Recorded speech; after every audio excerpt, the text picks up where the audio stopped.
To inspect and replace the air filter on your Ranger 1000, follow these steps. Park the vehicle on a flat, level surface, ensure it is in park, and remove the key.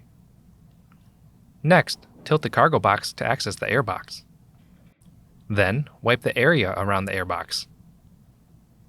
Next, release the two airbox cover latches and tabs and lift the cover up and out to remove the cover. Now, remove the air filter and inspect it for excessive debris or damage and replace if necessary. If the filter has been soaked with fuel or oil, it must be replaced. Do not attempt to clean the air filter.